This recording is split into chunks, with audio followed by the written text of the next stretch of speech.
기자들 관심 본인들은 내 조작에는 직접 책임이 없다고 이야기를 하는데 초점을 잘못 잡은 거네다. 그럼요. 그러면 아까 검찰이 웃고 있겠네 지금. 그러니까 그럼 도덕성 측면만 뭐 이제 그렇게 생각하는 건데 도덕적 책임.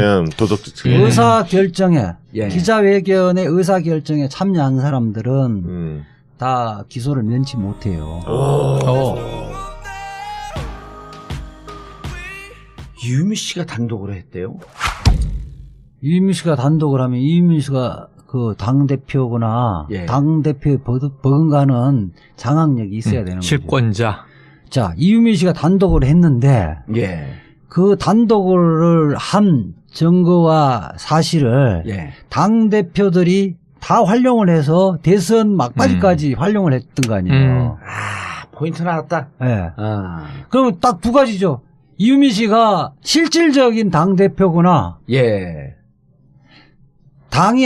당이 아니라 이건 뭐예요? 구멍가게이거나 이 둘 중에 하나 아니에요. 그러니까 그렇게 이야기들을 하더라고요. 당 지도부가 예. 몰랐어도 문제고 알았다면 더 문제다. 몰랐어도 문제인 거죠. 이게 무슨 당이에요? 네. 아니 그래서 오늘 아까 이제 진상조사단 발표를 간단하게 정리해서 말씀드렸는데 네. 거기에 두 가지의 내용을 담고 있어요. 그러니까 이 진상조사의 방향은 두 가지였다. 첫 번째는 조작에 누가 조작했느냐, 누가 가담했느냐. 이유미 단독 범행으로 아까 결론을 내렸다 그랬잖아요. 예. 그러니까 주변 다른 사람들을 다 찾아봤지만 윗선이라고 계속 그동안 며칠 동안 언론에서 얘기했던 이준서 전 최고위원 몰랐다는 거죠. 그러니까 이준서 전 최고위원부터는 몰랐기 때문에 그 위로는 다 몰랐다는 거예요. 이준서 최고위원이 이 제보를 가져다가 공명선거 추진단에 넘기고 예. 그리고 이제 5월 5일에 발표를 하고 그리고 이제 아까 말씀하신 대로 당의 고위직들 이 주요 인사들이 다 이 얘기를 떠들었단 말이에요. 예. 두 번째 방향이 하나 나와 있어요. 두 번째 검증을 어떻게 했는가. 이 제보가 들어왔으면 검증을 하고 크로스 체크를 해서 이건 팩트다. 우리가 공당으로서 문재인 후보를 공격해도 법적 문제가 없다. 판단을 했을 거 아니에요. 이 안에 율사들이 한두 명이 아니지 않습니까? 그래서 검증을 한 것에 대해서 설명을 해요. 그런데 저는 앞부분 단독 범행이다. 이거는 가능성이 있겠다고 생각을 해요. 조직적 공모일 수도 있지만 단독 범행일 수도 있다. 가능성은 다 열려 있어요. 검찰 수사까지 볼 텐데 검증이 조금 신뢰가 안 가요. 오늘 발표 내용이. 그렇죠. 예. 그러니까 왜냐하면 검증을 어떻게 했느냐에 대해서 여기서 한 가지 말씀드릴게요. 이건 팩트가 5월 5일 날 이 공명선거 추진단에서 이걸 발표했을 때 기자들이 와서 듣고 이 일문일답 질문을 할 거 아닙니까? 그거 가기 전에 이게 조작을 단독 범행이냐 그렇지 않느냐는 실질적으로 조작을 음성 변조는 조작을 하는 거는 혼자서 하는 거예요. 네네네. 원래가 만들어내요. 역할 분담 속에서 또는 역할 분담 속에서 그것이 했느냐의 문제지. 처음에 이야기할 거 아니에요. 야, 나 이해가 됐다. 무슨 스쿨이지? 파슨스 스쿨. 예. 우리 회사에 파슨스 스쿨 나온 사람이 있다? 그거 알아볼까? 그건 좀 알아봐라. 알아봐라 하는 순간부터 그렇죠. 공모네. 알아봐라. 그리고 내 이야기 듣길래 지금 그 문준용하고 잘 아는 것 같더라. 그래서 알아보겠다. 그래서 알아보라 그러고 이야기 들어보고 뭐 좀 안다 그러고 거기에서 이야기를 들으니까 아빠가 뭐 어떻게 해서 뭐 취업을 했다는 등의 이야기가 있다 그러니까 그거 녹음을 좀 해와라. 그렇게 이야기 듣고 녹음해온 것 같고 원래는 녹음 음원은 직접 들어야 되거든요. 직접 듣고 이 사람이 누군지 우리 좀 보자 그러니까 굳이 볼 필요가 뭐가 있느냐 하면서 사실은 이건 음성 변조된 걸 갖고 왔잖아요. 음성 변조된 거 갖고 오면 원 파일을 보는 게 상식이란 말이에요. 근데 그거 들었다는 거 아닙니까? 음성 변조 전의 내용을 이준서가 들었다는 거 아닌가요? 들었다 그러는 거죠. 들은 후에 당에서 이제 그 음성 변조를 했다고 하니까 그러면 이유미 씨도 대화를 한 것으로 나왔기 때문에 이유미 씨 목소리는 알고 있었을 거 아니냐. 그러면 이준서가 이유미가 그 대화 당사자 중에 한 명이었기 때문에 이건 조작이다. 이렇게 봤을 수도 있겠. 그런 합리적 의구심이 생길 수도 있죠. 대통령 선거인데 가장 유력한 후보에 대해서 그 허위 사실을 유포하는 거잖아요. 어쨌든 그렇죠. 결정적인 부분을 이런 말은 기자회견을 하는데 그 사람이 누군지 그 사람이 믿을 만한 건지 기본적으로 문준용하고 같은 동년배인지 몇 년 선배인지도 기본적으로 확인도 안 하고 했다? 이거는 오류일 가능성이 굉장히 많으면서도 오류여서도 그러니까 허위사실이라도 할 수 없다. 지금 당장 우리 대선에 이기는 게 급하다. 이게 미필적 고의 아니에요. 미필적 고의가 나오네. 그래서 지금 이재화 변호사님이 정리해 주신 게 진상조사단 발표에 두 덩어리가 있는데 예. 하나는 이 제보의 내용이 조작된 정황에 대한 이 파악. 예. 또 하나는 검증을 왜 제대로 못했느냐에 대한 파악인데 이 변호사님 말씀은 두 가지는 합쳐져 있다는 얘기예요. 네. 이 단계를 분리할 수가 없다. 근데 아까 제가 단독 범행일 수도 있는 가능성이 열려 있다고 치자라고 전제한 이유는 다른 말로 하면 100번, 1000번, 10,000번을 양보해서 예. 이 조작은 이유미가 스스로 이 감행한 거라고 전제를 해보자. 네. 그래도 그 다음에 왜 이게 조작인 걸 못 찾아냈을까? 지금 우리가 보기에는 그게 더 이상한 거거든요. 그러니까 그게 미필적 고의라고 지금 귀결을 하신 거잖아요. 조작 자체로는 제가 안 돼요. 조작 자체는 조작은 제가 안 써야지. 되고 범죄는 뭐냐면 그 허위 사실을 국민들에게 공표하는 게 제일 범죄거든요. 그 과정에 조작한 부분은 그 중에 아주 일부예요. 조작됐든 안 됐든 간에 허위 사실을 공표하는 것이 죄이기 때문에 그걸 근거로 해갖고 사용해서 공표를 했잖아요. 말하자면 기능적 행위 지배를 한 거예요. 역할 분담이 다 된 겁니다. 아니 이렇게 된 거야. 예를 들어서 내가 등산용 칼을 사갖고 방에서 혼자 이렇게 들고 있어. 들고 거울도 보고 막 이렇게 찌르는 신용도 해. 이건 범죄 행위가 아닌 거예요. 네, 그렇죠. 막상 나가서 사람을 위협하거나 사람을 찔렀을 때 범죄 행위가 되는 그렇죠. 거거든. 그렇죠. 혹은 나중에 있는데 누구를 찌를 목적으로 칼을 갖고 있다 검거가 돼도 미수예요 이거는. 근데 방에서 칼을 갖고 맨날 논다고 이게 조작한 거야 방에서 쉽게 얘기하면 이게 무슨 범죄 행위야. 그거를 이제 실행에 착수가 없다 그러는 거죠. 네네. 조작을 해도 실행에 착수를 안 하면 범죄가 아니야. 아니 우리 조작을 많이 하잖아요. 안 해요 우린. 아니 뭐 이렇게도 해보고 저렇게 해보고 그거는 그냥 노는 거예요. 노는 거고. 그래도 안 해요 우린. 노는 거고. 기자회견을 시작할 시점부터 범행이 실행이 되는 거예요. 그러네요.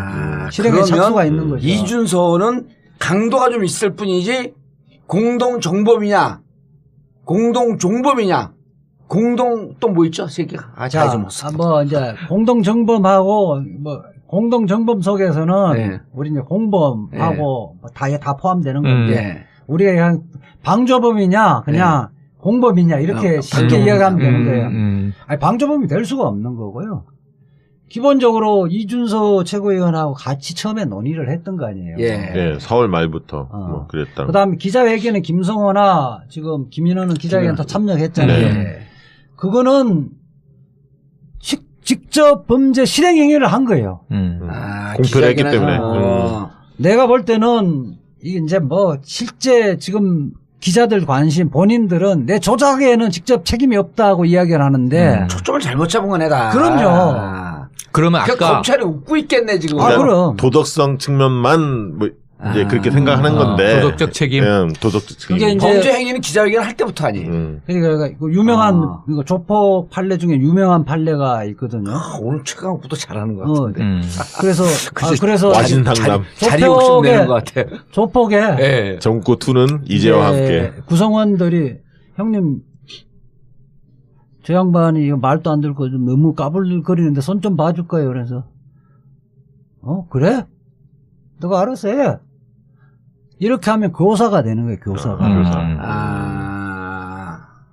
그 한마디에서 그 아까 조직원이 무슨 말을 다 알고 그렇게 가서 그 행위를 하잖아요. 구체적으로 걔 내 말 안 듣는데 너 칼을 갖고 가서 걔 손 좀 봐주라. 이렇게 안 해도 그래? 이거 알아서 해. 이렇게 하면 무슨 말인지 다 알아듣는다는 거예요. 아니 예를 들어 이렇게 얘기하면 보통 이제 조폭처럼 딱 해야지.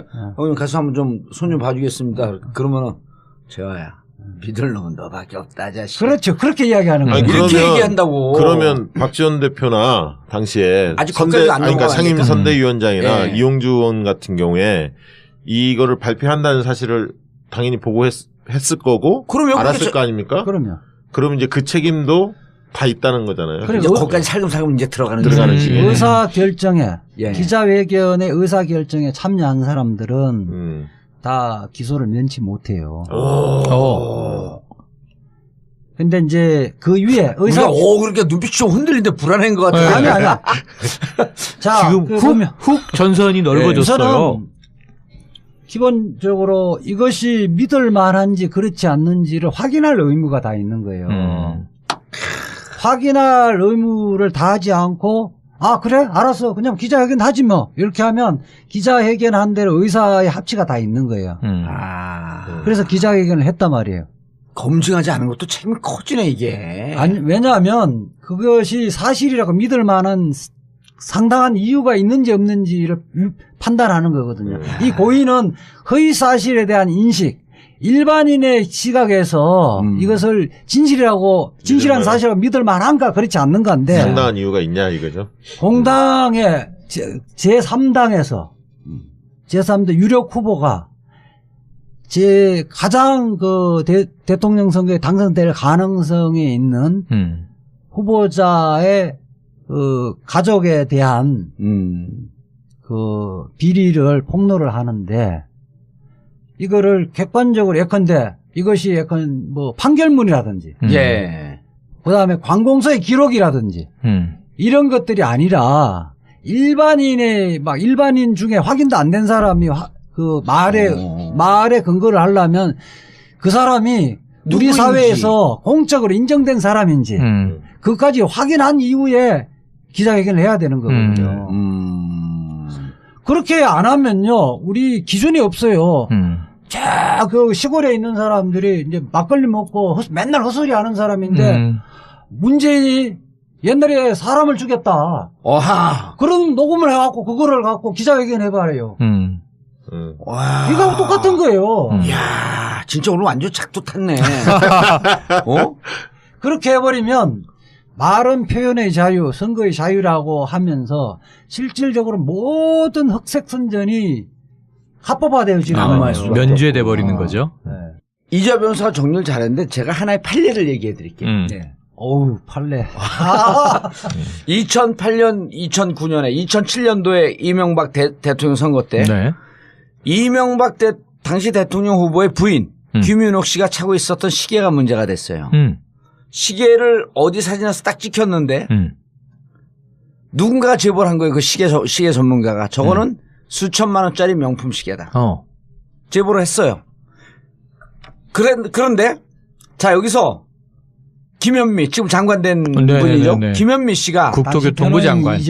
당시 이재화 변호사. 지금 교통부 장관 됐죠. 국토교통부 장관인데 이재화 그 김현미 의원이 제보 들어왔어. 이거 명품 시계래. 그리고 김윤옥 여사는 명품 시계를 찼다. 이러고 발표를 해요. 오케이. 그게 지금 국민의당에서 한 행동과 똑같습니다. 그런데 김현미 의원은 그렇게 하지 않아요. 제보가 들어오니까 무조건 발표한 거야. 국민의당이 지금 그랬어요? 그렇지 않고. 그렇지 않고. 제 얘기를 들어보세요. 그렇게 하지 않고 김윤옥 이 제보를 받자마자 김현미 의원은 이 시계를 사진을 갖고 이 명품 샵이라고 하는 데를 갑니다. 가서 그 매니저에게 사진을 보여줘요. 그러니까 매니저가 우리 시계 맞습니다 그래요. 그렇게 확인을 하고 발표한 거예요. 그러니까 국민의당과는 완전히 틀려요. 감정을 받아서. 그렇죠. 국민의당과 완전 틀려. 녹음 테이프 왔어요? 녹음 테이프는 누구지? 사회적으로 믿을 만한 사람이야? 어떤 사람이야? 파슨스를 진짜 다녔어? 이 검증을 하지 않고 제보 들어오니까 그냥 시계를 발표한 거 똑같은데 김현미 의원은 그 명품샵에 가서 매니저에게 확인을 해서 맞다라고 하는 것을 나중에 증인으로 나와요 그 사람이. 어떤 모델 얼마짜리다. 예, 우리 시계 맞다고 얘기했습니다. 확인됐잖아요. 진실로 믿을 만한 상당한 근거가 있잖아. 그러네요. 그리고 발표를 했는데 그럼에도 불구하고 허위사실 유포로 유죄 선고됐죠. 유죄가 선고가 돼요. 왜 그렇게 됐어요? 1심에서는 무죄 나는데 항소심 대부분의 유죄가 된 거예요. 그거는 공식적으로 정확하게 공식적으로 확인해서 예컨대 거기에 점포에 일을 하는 매니저한테 물어봤는데 공식적으로 회사에 물어보고 확인했어야 되는데 그렇지 않았다. 그러니까 사실 여부에 대한 확인을 좀 더 신중했어야 한다 이런 거죠. 하지 않았다는 거거든. 야, 그거에 비하면 뭐 이거는 어마어마한 그리고 거네요. 이런 판례가 있으므로 실제 그게 이제 나중에 알아보니까 개성공단에서 입점한 업체 로만손 시기였어요. 네네. 근데 유사하게 보인대요. 유사하게 보이고 저도 그 시계를 잘 아는데 이번에 이제 이 명품 시계라고 하는 사람이 전직 대통령의 아들이 이제 누구 뭐 룸사롱 하는 분 선물을 줬다 막 문제가 됐던 그러한 유사한 명품 회사예요. 그러니까 딱 봤는데 저도 할 때 이제 거기는 그 김현미, 강기정 이쪽은 작품팀이거든요. 나는 이제 BBK 팀이고 딱 봤는데 그래갖고 그 자기 건물에 룸사롱 임대 준 거, 그 다음에 뭐 그 딸들 자식들 이거 했는데 내가 봐도 명품 시계처럼 딱 보여요. 그거하고 이 사건하고 조금 더 이야기하면 네. 그 김현미 의원이 직접 가지는 못하잖아요. 예.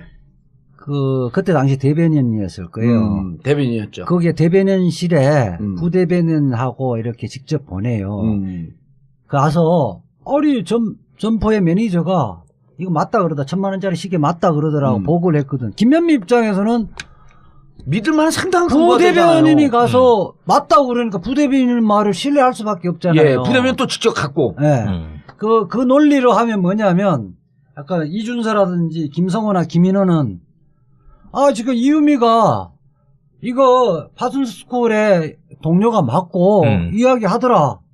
그러니까 발표했다는 거 아니에요. 그거로 면책되지 않는다는 거예요. 면책되지 않는다. 네. 아니 그리고 또 연락처 자체도 확인 안 가르쳐 준 거 아니에요. 그래서 이메일만 가르쳐 줬다는 거 아니에요. 아니 그래서 오늘 이 진상조사단 발표의 후반부가 앞부분은 단독 범행인지 조직적 뭐 조작인지 알 수 없다고 전제하더라도 그건 이제 검찰 수사에 맡겨놓고 뒷부분이 아까 좀 의혹스럽다. 이건 해명이 안 된다라고 말씀드리는 건 뭐냐면 검증을 했다고 확신을 했고 심지어는 그 이용주 단장은 뭐라 그랬어요. 그때로 돌아가더라도 똑같이 발표했을 것이다. 이런 얘기를 하잖아요. 네네. 그러면 그때 검증을 철저히 했다는 확신을 얘기하는 건데 들여다보면 검증을 했다는 게 뭐냐면 이메일이 왔고 그 이메일을 통해서 인터뷰를 하기로 했다. 이게 신원이 확인된 것처럼 얘기를 해버려요. 그러면 이메일 어드레스를 가지고 어떻게 신원을 확인합니까? 이용주 의원도 부장검사 출신은 평소에 내가 좀 좋아하는 후보이기도 한데 예. 그게 검증은 아니에요. 검증은 그 사람이 이야기를 하는데 그 사람이 신원이 기본적으로 여기 그 김준영하고 같은 그때 같은 시기에 문준영하고 같은 시기에 학교 다닌 사람이 맞는지 그건 직접 확인해봐야 되는 거죠. 확인하고 안 된 거죠. 네. 이 사람이 평소에 은행에 대해서 신뢰할 만한 건지 인물인지 현재 직업은 뭔지 이런 것들을 검증을 해야지. 지금 검증했다는 이야기는 이유미 이야기만 들었다는 거 아니야? 아니 그리고 이메일이 온 게 아니라 처음 발표할 때는 이메일을 보냈더니 열어본 것만 확인이 되더라. 그렇지. 답변이 온 게 아니었다. 그래서 그러면 만약에 아니었으면 뭐 다른 얘기를 했을 텐데 회신을 했을 텐데 그게 없었기 때문에 뭐 사실과 맞을 거라고 자기들은 판단했다. 이런 식으로 얘기를 이미적이죠. 이미적 변호사의 얘기를 정리를 하면 자, 범죄는 조작은 범죄가 아니에요. 네. 범죄 실행이 아니야. 범죄 실행은 기자회견 발표할 때부터야. 그럼 실행의 착수. 그럼 기자회견을 하겠다라고 해서 기자회견을 하세요. 하고 있는 사실을 알고 있는 이 사람들은 다 혐의를 피할 수가 없는 거예요? 다 공범이죠. 어머머, 큰일 났다, 이거. 다 공범인데 내가 공범의 정도가 좀 틀릴 뿐이지, 강도가. 그렇지. 말하자면 그 역할 분담에서 누가 주도했느냐 에서 양형의 차이가만 있을 뿐이지. 이용조 의원 부장검사 출신이잖아요. 예. 피의자가 그렇게 변명하면 코판기도 안 깨 본인이. 예. 기자들 관심 본인들은 내 조작에는 직접 책임이 없다고 이야기를 하는데 초점을 잘못 잡은 건 애다. 그럼요. 그러면 아까 검찰이 웃고 있겠네 지금. 그럼 도덕성 측면만 뭐 이제 그렇게 생각하는 건데 도덕적 책임, 도덕적 책임. 의사 결정에 기자회견의 의사 결정에 참여한 사람들은 다 기소를 면치 못해요. 이유미 씨가 단독으로 했대요. 이유미 씨가 단독을 하면 이유미 씨가 그 당대표거나 당대표에 버금가는 장악력이 있어야 되는 거죠. 실권자.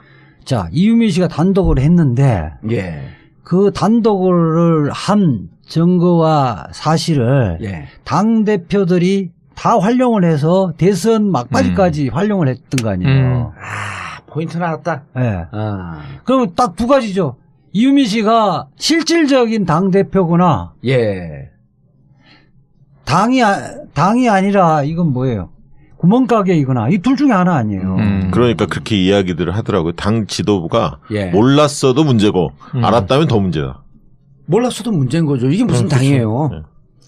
아니 그래서 오늘 아까 이제 진상조사단 발표를 간단하게 정리해서 말씀드렸는데 예. 거기에 두 가지의 내용을 담고 있어요. 그러니까 이 진상조사의 방향은 두 가지였다. 문서가 들었다는 거 아닌가요? 들었다 그러는 거죠. 들은 그러면- 후에 당에서 이제 그 음성 변조를 했다고 하니까 그러면 이유미 씨도 대화를 한 것으로 나왔기 때문에 예. 이유미 씨 목소리는 알고 있었을 거 아니냐. 그러면 이준서가 이유미가 그 대화 당사자 중에 한 명이었기 때문에 예. 이건 조작이다. 이렇게 봤을 수도 있겠. 그런 그러면 합리적 의구심이 생길 그거 수도 봐요. 있죠. 대통령 선거인데 가장 유력한 후보에 대해서 그 허위 사실을 유포하는 거잖아요. 어쨌든 그렇죠. 결정적인 예. 부분을 이런 말은 기자회견을 하는데 그 사람이 누군지 그 사람이 믿을 만한 건지 기본적으로 문준용하고 같은 동년배인지 몇 년 선배인지도 기본적으로 확인도 안 하고 했다? 이거는 오류일 가능성이 굉장히 많으면서도 오류여서도 그러니까 허위 사실이라도 할 수 없다. 지금 당장 우리 대선에 이기는 게 급하다. 이게 미필적 고의 아니에요. 미필적 고의가 나오네. 아 그래서 지금 이재화 변호사님이 정리해 주신 게 진상조사단 발표에 두 덩어리가 있는데 예. 하나는 이 제보의 내용이 조작된 정황에 대한 이 파악, 예. 또 하나는 검증을 왜 제대로 못했느냐에 대한 파악인데 이 변호사님 말씀은 두 가지는 합쳐져 있다는 얘기예요. 네. 이 단계를 분리할 수가 없다. 근데 아까 제 일답 질문을 한 거 아닙니까? 잠깐 가기 전에 이게 조작을 단독 변명이냐 그렇지 않느냐는 실질적으로 조작을 음성 변조는 조작을 하는 거는 혼자서 하는 거예요. 네네네. 원래가 만들어내요. 역할 분담 속에서 또는 역할 분담 속에서 그것을 했느냐의 문제지. 처음에 이야기할 거 아니에요. 야, 나 이해가 됐다. 무슨 스쿨이지? 파슨스 스쿨. 예. 우리 회사에 파슨스 스쿨 나온 사람이 있다? 그거 알아볼까? 그건 좀 알아봐라. 알아봐라 하는 순간부터 그렇죠. 공모네. 알아봐라. 그리고 내 이야기 듣길래 지금 그 문준용하고 잘 아는 것 같더라. 그래서 알아보겠다. 그래서 알아보라 그러고 이야기 들어보고 뭐 좀 안다 그러고 거기에서 이야기를 들으니까 아빠가 뭐 어떻게 해서 뭐 취업을 했다는 등의 이야기가 있다 그러니까 그거 녹음을 좀 해와라. 그렇게 이야기 듣고 녹음해온 것 같고 원래는 녹음 음원은 직접 들어야 되거든요. 직접 듣고 이 사람이 누군지 우리 좀 보자 그러니까 굳이 볼 필요가 뭐가 있느냐 하면서 사실은 이건 음성 변조된 걸 갖고 왔잖아요. 음성 변조된 거 갖고 오면 원 파일을 보는 게 상식이란 말이에요. 근데 그거 들었다는 거 아닙니까? 음성 변조 전의 내용을 제가 단독 범행일 수도 있는 가능성이 열려 있다고 치자라고 전제한 이유는 다른 말로 하면 100번, 1000번, 10,000번을 양보해서 이 조작은 이유미가 스스로 감행한 거라고 전제를 해보자. 네. 그래도 그 다음에 왜 이게 조작인 걸 못 찾아냈을까? 지금 우리가 보기에는 그게 더 이상한 거거든요. 그러니까 그게 미필적 고의라고 지금 귀결을 하신 거잖아요. 조작 자체로는 제가 안 돼요. 조작 자체는 제가 안 되고 범죄는 뭐냐면 그 허위 사실을 국민들에게 공표하는 게 제일 범죄거든요. 그 과정에 조작한 부분은 그 중에 아주 일부예요. 조작됐든 안 됐든 간에 허위 사실을 공표하는 것이 죄이기 때문에 그걸 근거로 해갖고 사용해서 공표를 했잖아요. 말하자면 기능적 행위 지배를 한 거예요. 역할 분담이 다 된 겁니다. 아니 이렇게 된 거야. 예를 들어서 내가 등산용 칼을 사갖고 방에서 혼자 이렇게 들고 있어. 들고 거울도 보고 막 이렇게 찌르는 신용도 해. 이건 범죄 행위가 아닌 거예요. 네, 그렇죠. 막상 나가서 사람을 위협하거나 사람을 찔렀을 때 범죄 행위가 되는 거거든. 그렇죠. 혹은 나중에 있는데 누구를 찌를 목적으로 칼을 갖고 있다 검거가 돼도 미수예요 이거는. 근데 방에서 칼을 갖고 맨날 논다고 이게 조작한 거야 방에서 쉽게 얘기하면 이게 무슨 범죄 행위야. 그거를 이제 실행에 착수가 없다 그러는 거죠. 네네. 조작을 해도 실행에 착수를 안 하면 첫 번째는 조작에 누가 조작했느냐, 누가 가담했느냐. 이유미 단독 범행으로 아까 결론을 내렸다 그랬잖아요. 그러니까 주변 다른 사람들을 다 찾아봤지만 윗선이라고 계속 그동안 며칠 동안 언론에서 얘기했던 이준서 전 최고위원 몰랐다는 거죠. 그러니까 이준서 전 최고위원부터는 몰랐기 때문에 그 위로는 다 몰랐다는 거예요. 이준서 최고위원이 이 제보를 가져다가 공명선거 추진단에 넘기고 예. 그리고 이제 5월 5일에 발표를 하고 그리고 이제 아까 말씀하신 대로 당의 고위직들 이 주요 인사들이 다 이 얘기를 떠들었단 말이에요. 예. 두 번째 방향이 하나 나와 있어요. 두 번째. 검증을 어떻게 했는가. 이 제보가 들어왔으면 검증을 하고 크로스 체크를 해서 이건 팩트다. 우리가 공당으로서 문재인 후보를 공격해도 법적 문제가 없다. 판단을 했을 거 아니에요. 이 안에 율사들이 한두 명이 아니지 않습니까? 그래서 검증을 한 것에 대해서 설명을 해요. 그런데 저는 앞부분 단독 범행이다. 이거는 가능성이 있겠다고 생각을 해요.